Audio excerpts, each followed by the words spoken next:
ప్రభునందు సహోదరి సహోదరులకు వందనములు తెలియజేస్తున్నాను. ప్రియులారా, ఈ సమయంలో కొంత దేవుని వాక్యాన్ని మీతో పంచుకోవాలని తలంపు కలిగి ఉన్నాను. ఈ సమయంలో మనమందరము కూడా, ప్రపంచములో ఉన్న సమస్త మానవులందరూ కూడా, క్రైస్తవ జనాంగం అంతా కూడా శ్రమల, క్రీస్తు మన కొరకు పడినటువంటి శ్రమల దినాల్లో ఉన్నాము. మరి ఈ శ్రమల దినాల్లో నేను కొంత దేవుని వాక్యం మీతో పంచుకోవాలని ఆశిస్తూ ఉన్నాను. పిల్లరా, యేసుక్రీస్తు ప్రభుల వారి యొక్క మరణము అనేది చాలా అద్భుతమండి. మరి ఈ అద్భుతమైన సంగతిని ఈరోజు నేను మీతో పంచుకోవాలనుకుంటున్నాను. పిల్లరా, సుమారు 1000 సంవత్సరాల క్రితం జరిగిన ప్రారంభ పస్కా బలి ప్రకారం పస్కా గొర్రెపిల్లకు సాదృశ్యముగా ఉన్న యేసుక్రీస్తు కూడా మరణించవలసి ఉన్నది. ఆయన లోక పాపములు మోసుకొని పోవు దేవుని గొర్రెపిల్ల అని యోహాను సువార్త 1వ అధ్యాయం 29వ వచనములో యేసుక్రీస్తు ప్రభుల వారిని చూచిన బాప్తిసమిచ్చు యోహాను, ఇదిగో లోక పాపములను మోసుకొని పోవు దేవుని గొర్రెపిల్ల అని అంటాడండి. ఇశ్రాయేలీల విమోచన మరియు విడుదల కొరకు గొర్రెపిల్ల వధింపబడిన రీతిగా సర్వమానవాళి విమోచన కొరకు యేసుక్రీస్తు వధించబడాలి. కావున ఈ కార్యము పస్కా పండుగ రోజున సాయంకాలం జరగాలి.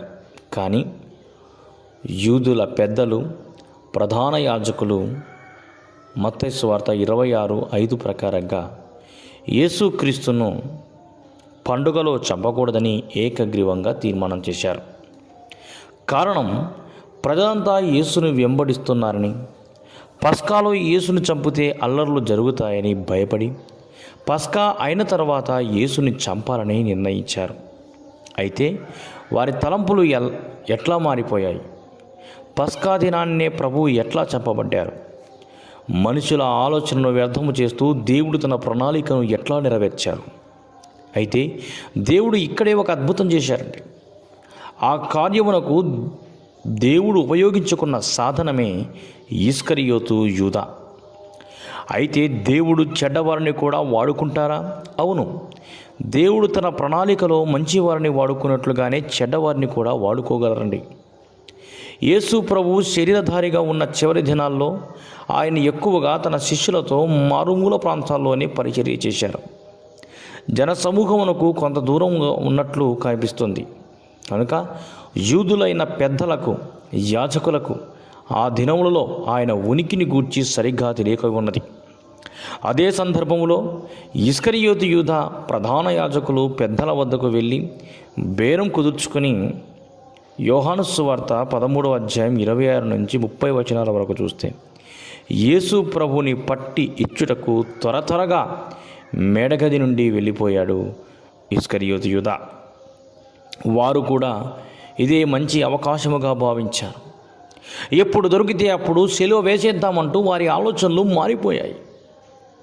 ఒకవేళ యూదా మేడగదికి వారిని తీసుకుని వెళ్ళాడేమో తెలియదు. ప్రభువు, ఆయన శిష్యులు అక్కడ లేరు. యోహాను సువార్త 14:30 ప్రకారముగా. అయినప్పటికీ ప్రభు ఎక్కడ ఉంటారో యూదాకు తెలుసు. ఇది మనకు విచారకరంగా ఉన్నాను. దేవుని పక్షమున విజయమే. యాజకులు, మత పెద్దలు, అధికారుల ఆలోచనలకు వ్యతిరేకముగా దేవుని ప్రణాళిక ప్రకారము ఆయన పస్కా పండుగ దినమున చంపబడుటకు బంధించబడినారు. అనేక 1000 సంవత్సరాల తర్వాత ప్రవచన